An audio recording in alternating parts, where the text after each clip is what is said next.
Hey, ready, steady, free-fromers. Today we are cooking a savoury dish. So we are going to make chicken pot pie. Now this is a recipe from comfybelly.com and it's basically, the pie is just with a lid. So it's chicken filling with a lid of pastry on the top. Obviously it's going to be the free-from that we normally stick to. So this is what we're going for today, and I've got everything ready. So we're going to do it in two parts. We're going to get the chicken and the filling cooking first of all, and then we're going to make the pastry. So hold on tight, here we go. So here we have 3 chicken breasts. Now I've just diced these up, and they're in the sort of sizes that I would want to have my chicken in a pie. You know when you eat one of those frozen pies and it's just little bits of chicken here and there? Well, I want to know there's chicken in my chicken pie. So these are nice big chunks, and you could do the smaller. In the recipe it calls for shredded chicken, so you could do shredded chicken if you want to. I'll be showing you how to make shredded chicken really easily very soon when we do the chicken enchiladas. So we're just going to fry off this chicken because we just want to seal it, and this just stops it from breaking down so much when we put it into the liquid. I'm going to pop a bit of seasoning on, a bit of salt and pepper.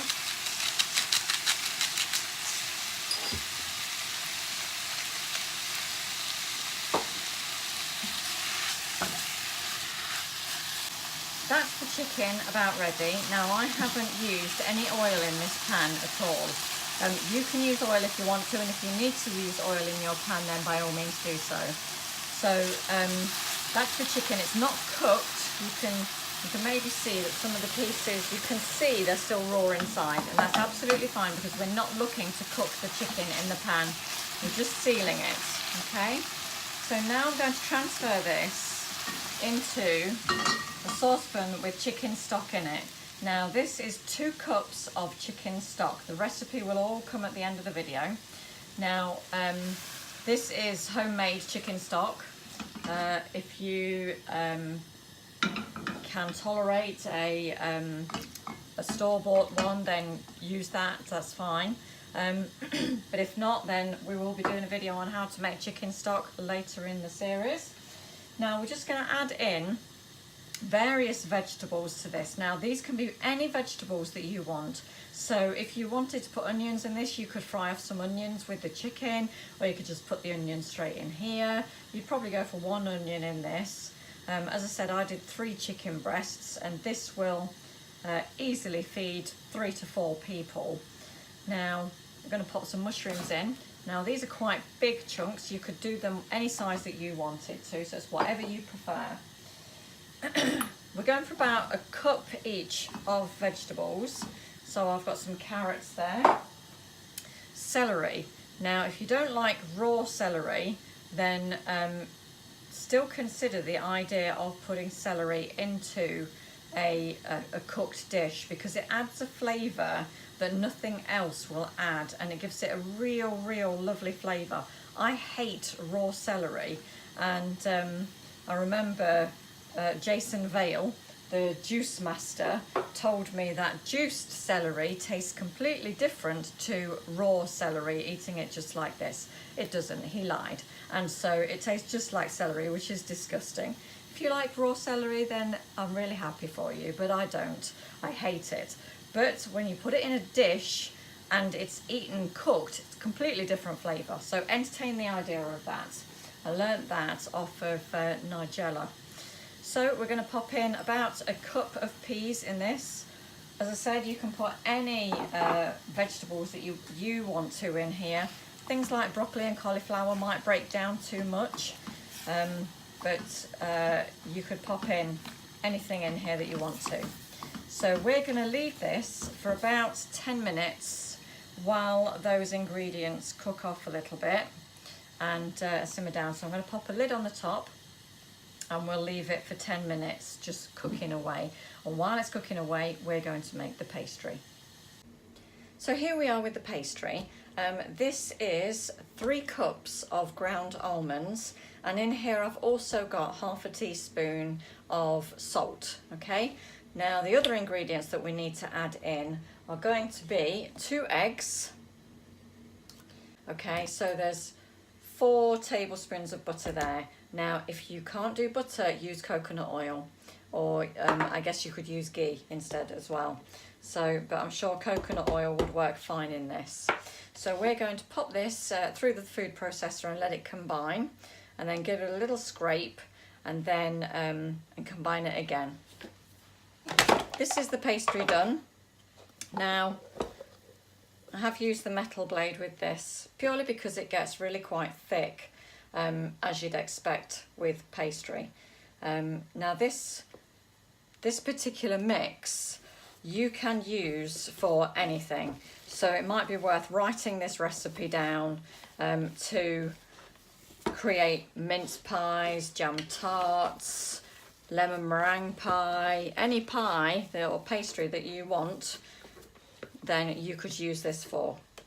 So I'm just going to show you the consistency. Now it's quite sticky, you can see how it's sticking to my hand. So this isn't going to work with a rolling pin like you would normally use with pastry, but you can see it's quite sticking together. It's not crumbly at all. So we're going to take it out of here. If you wanted to, you could pop it in the fridge for 10 minutes just to let it harden up a little bit. But what we're going to do is we're going to roll it out. Now we've got 2 sheets of greaseproof paper here. So I've just got this baking parchment greaseproof paper, and we're going to pop the pastry onto it. Now this freezes really well, so if you don't use it all, or if you only want to make little pies, then you can by all means just freeze some of it if you wanted to, and I may well do that this time. And then I can save it for some jam tarts later on. So I'm just going to give it a little press down with another sheet of greaseproof on top of it, so you can see I've popped it inside the greaseproof. Okay. And what we're going to do is roll the rolling pin on top of it underneath here. Now it's quite a soft mix, so you don't have to roll too hard. And you're looking for probably about 3 mil thickness. Now obviously it's trickier when you're in a confined space to roll out with the paper, because as soon as you go outside the paper, it's going to stick to the pin and it's going to stick to your work surface. So if we don't have enough room, we'll just take some of it out and then carry on. Now the dish that I'm using is this dish, so I need to make sure it's about that sort of size.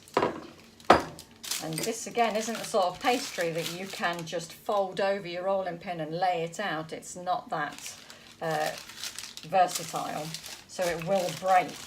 So we have to be careful. So it could be interesting when we get to lay it out. You could do it over ramekins if you wanted to, just to make it easier for yourself. Now I am going to take some of this off. That's the timer. That's 5 minutes gone on the chicken mix. So this is 5 minutes in to the 10-minute time on this chicken mix, and you can see that there wasn't that much water in there, or stock in there. It was all sitting at the bottom, but you can see how everything's kind of broken down a little bit. The mushrooms do release quite a bit of water, and so it's okay if you think that you've got too much in there. You can always add a bit of water. I did add a little bit of water to this, probably half a cup, because I had that concern, but didn't need to have that concern because there's plenty of liquid in there. Now, if you wanted to thicken this up, you could reduce it down just by keeping it on the heat, or you could get an onion and blitz it through it, you know, kind of strain it and then blitz an onion through it to kind of thicken that. That's an idea for thickening it. But I tend to just leave it quite liquidy. I'm very used to having my gravy very thin because of all the thickeners I can't tolerate. So this is good. So we're going to now put half a teaspoon of thyme in there. Tad more.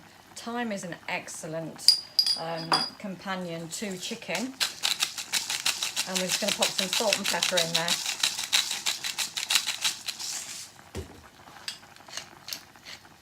And again, if you want to pop some extra seasoning in there or extra spices, herbs, whatever you fancy, you can pop whatever you like in there. It's really, really versatile.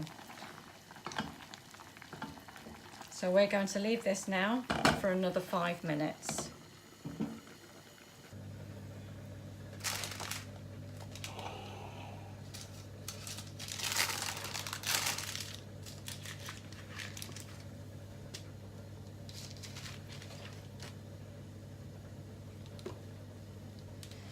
Okay, so I've just taken off a bit of the pastry because I'm running out of space. So I'm just going to roll this further up to make it a bit thinner. Now the kind of oven temperature, you're looking at for this is 375 or gas mark 5 or 190. If you've got a fan oven, it's going to be less, so you're looking at about 170 for a fan oven. So I'm just going to check the size of this. That's about right. So I'm going to have a look at the thickness. Now that's more than 3 mil. So I'm going to go a little bit thinner with that because I want to make sure it's cooked.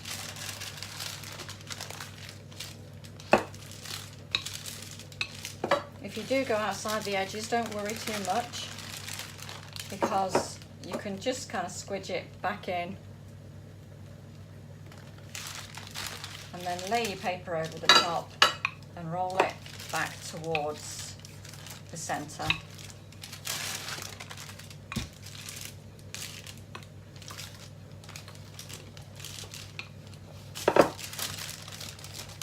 Okay, that's much better.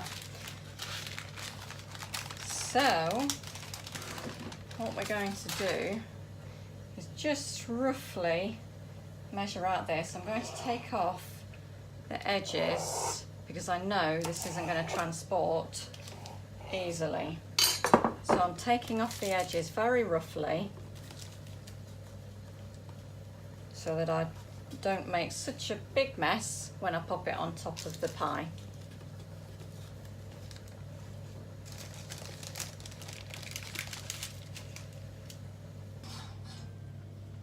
Okay, the chicken is cooked and the ingredients within it are good. So we'll just poke the carrots. They're always a good tell. They're cooked, they're great. Okay, and the celery as well is cooked too, because that's always a good teller as well. And it's also going to go into the oven for 15 minutes. So we're going to do this all together right now. So we're going to, joys of having a small kitchen, here we go. Right, so I'm going to transfer this mixture into here using a slotted spoon, and then we can dictate how much of the liquid goes into it. That lovely filling, can you imagine buying a pie and tucking into it with such a big filling? You'd be overjoyed, wouldn't you? And this hasn't taken long at all.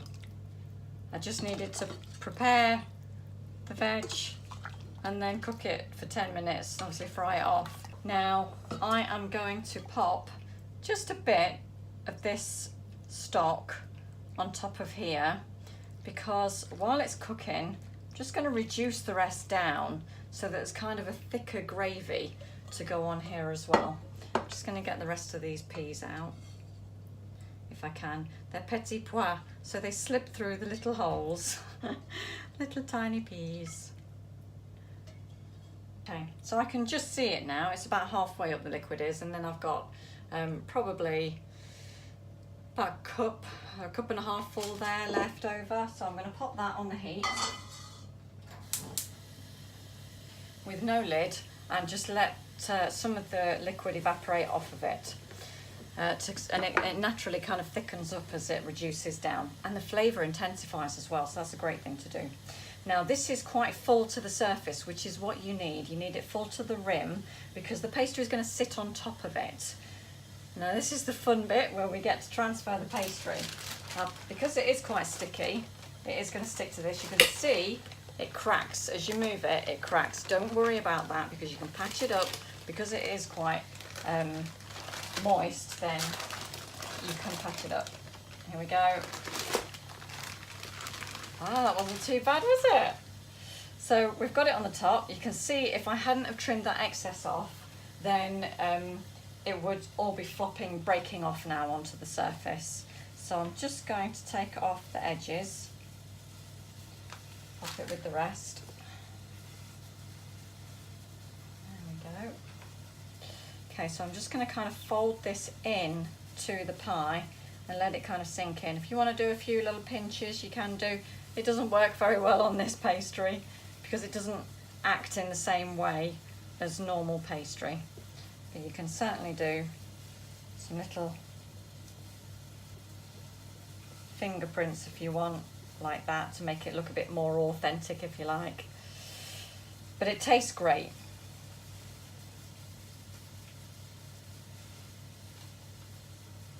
Okay, so there we have the chicken pot pie. I can't wait to eat this.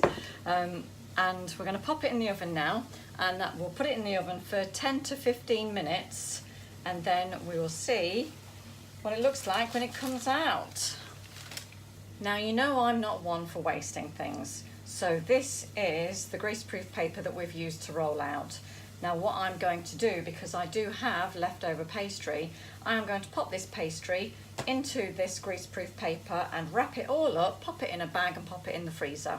So that next time when I want to use this to either make another pie or to make jam tarts, then I can just get it out. I've already got my greaseproof here ready to use. So I'm just going to get it out of the bowl there. Okay, I'm just going to squish it together in a ball. Pop this on the top and then just kind of wrap it up a bit like fish and chips.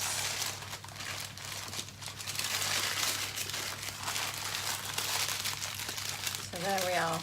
So we'll pop that in a Ziploc bag and we'll pop it in the freezer and it will be good to go next time we use it.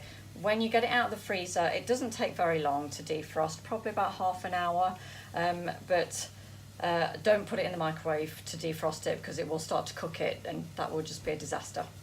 I've tried it. Now, I have a confession to make. There is a lowly half cup of nut milk here. Very sad because it didn't get in the pie, and it was supposed to get in the pie. I was supposed to put it in the pie. So, my little lowly cup of milk. You can use yogurt, you can use nut milk, you can just forget to put it in and it will be fine. I would have liked to put it in because it does make a nice difference. It brings a creaminess to the dish, but it will be fine without it, and so I'm very sorry about that. Now, I'll just show you the reduced stock. So you can see it's got a much deeper colour and it is somewhat thicker than it was. It's still not as thick as gravy would be, but it's going to be really lovely and flavoursome. So we have the pie out the oven. And it looks magnificent. See that beautiful colour? Just looks great. Ooh, don't want to tip it too much, it might leak. So when you touch it, it's really quite firm, almost hard. So you can press it. If it's soft at all and doesn't feel hard to touch, then it may not be cooked. And if it looks a little bit translucent, I don't know if you can see in these corners, this is where the liquid, let me get into the camera shot here. So you might be able to see,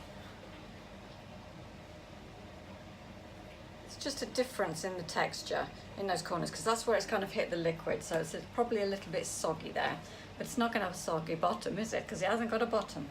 So we're going to dish it up onto a plate. And you can see, just going to go into it there. It's got a nice crumbly texture to it.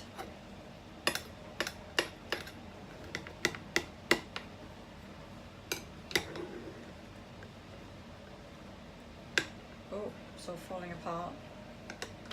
It's not going to plan, is it?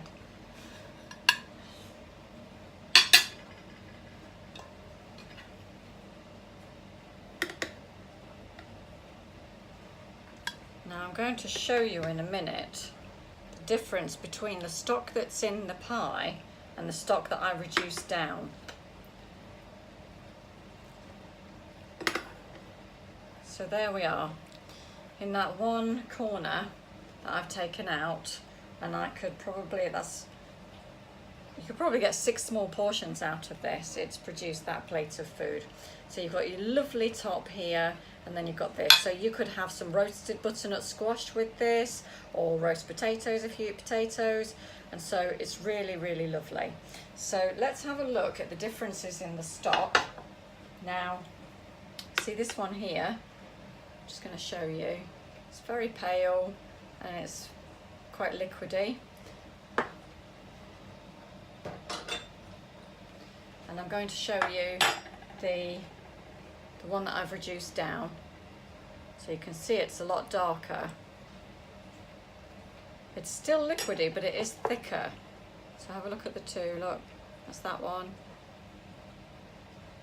And that's that one. So you can see that there's a massive difference in colour. And the flavour's going to be in this baby. Okay. So my free-fromers, that is chicken pot pie. It's a little bit of a labour of love, but it doesn't take long to get together, and it just tastes wonderful. And who doesn't love pie? So don't forget to like, subscribe, comment. The recipe is from comfybelly.com, and if you want to see it in its glory, it is there, and I will pop it at the end of this video as well. So see you next time in the kitchen.